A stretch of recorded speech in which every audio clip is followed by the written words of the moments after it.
Want a visual alert when Gemini reads your screen? You can enable flash screen.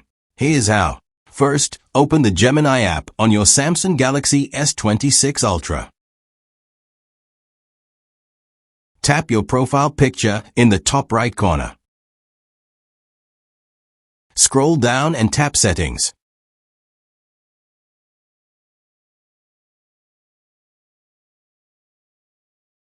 Scroll down again, then tap Screen Context.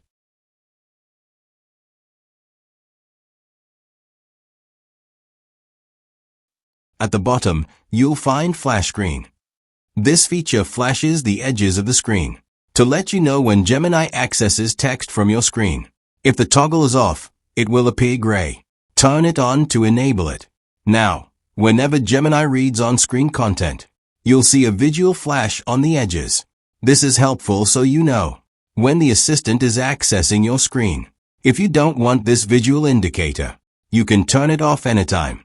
And that's how to enable or disable flash screen in Gemini on your Samsung Galaxy S26 Ultra.